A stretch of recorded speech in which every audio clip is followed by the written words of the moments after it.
So what is up guys, guess what, কই যাচ্ছি? যাচ্ছি মূলত হচ্ছে গেন বাসায়। আর কেন যাচ্ছি এদের কাহিনী অলরেডি অনেকে জানেন যে কেন যাচ্ছি। কারণ ড্যাফোডিলার সিটি ইউনিভার্সিটি মারামারি হয়েছে কিছুদিন আগে, তো সেই তুমুল আকারেই মারামারি হয়েছে।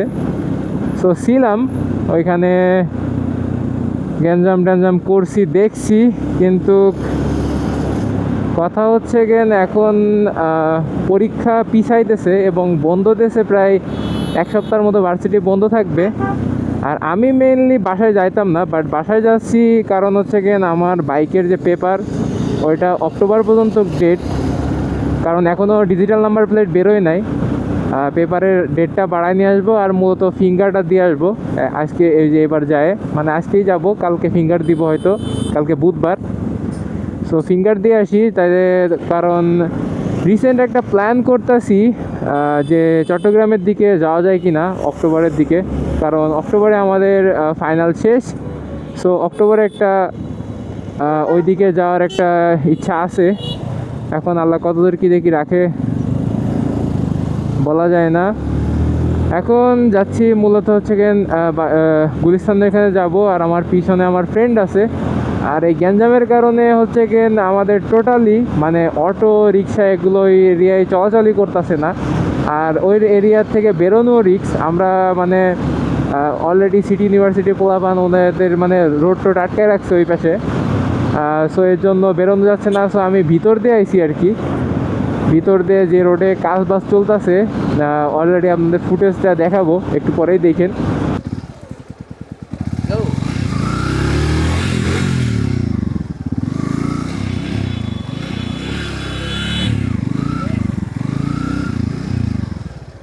সো অলরেডি কাজ বাস চলতেছে ওই রোড দিয়ে আর কি আইছি।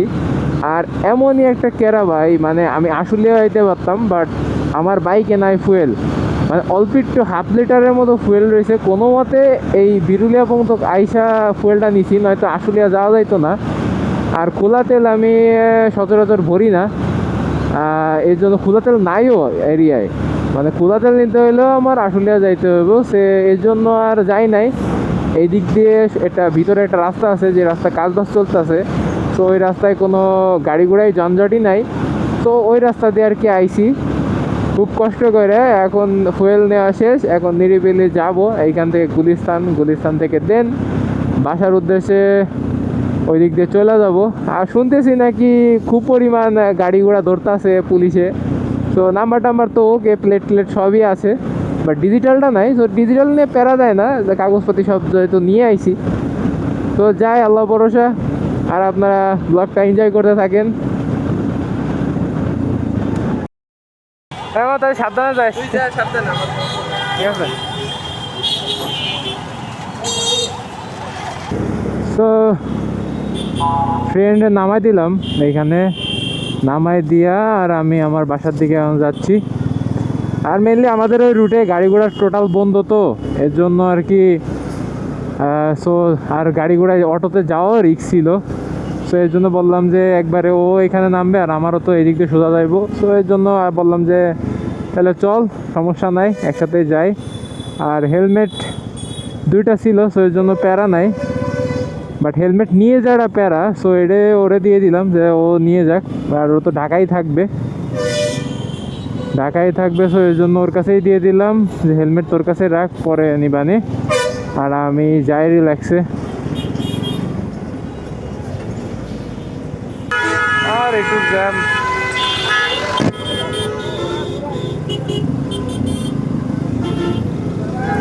এই যে একটু জ্যাম পার হয়ে গেলে আর কোনো জ্যাম নাই। এখন সোজা নড়াইল, ওয়ে টু নড়াইল। এখন রিল্যাক্সে যাওয়া যাইব, কোনো প্যারাই নাই, শান্তি ভাই।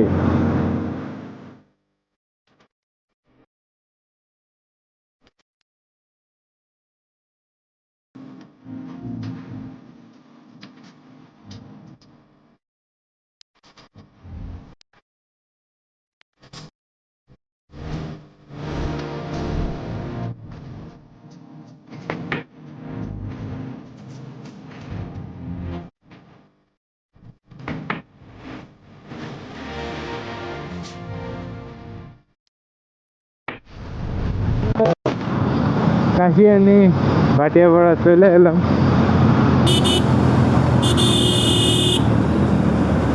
এখন এই মোড় পার হইলেই কালনা ব্রিজ, কালনা সেতুতে চলে এলাম।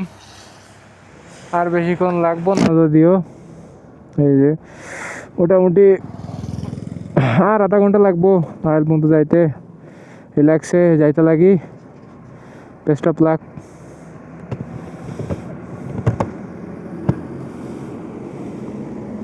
ক্যামেরাও ফিটফাট। সেতুটা যা বানাইছে মানে দেখলে মনে হয় যে বাইরের কোনো কান্ট্রির সেতু।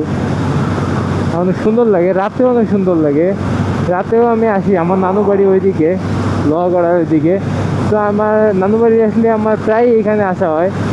এইখানে আইসা রাত্রে আড্ডা দিয়ে ফ্রেন্ডরা আছে, কাশিয়ানি অনেক ফ্রেন্ড আছে।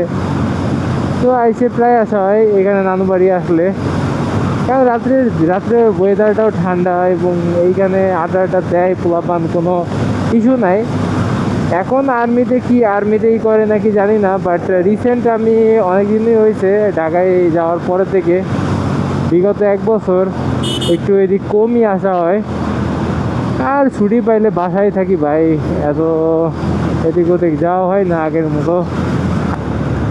তো অবশেষে নড়াইল চলে আসলাম। নড়াইল রাসেল সেতুর সামনে। এখনো রাসেল সেতুর নাম আছে কিনা জানি না, ঠিক আছে না, তারপরে যাই হোক রাসেল সেতু যেটা জানি ওইটাই। রাসেল সেতুর সামনে, এরপরে ডান দিকে মোড় নিলেই আমাদের বাসার দিক। তো আজকের ব্লগটা কেমন লাগলো আপনাদের কাছে জানাবেন লাইক, শেয়ার অ্যান্ড কমেন্টের মাধ্যমে। So good bye guys.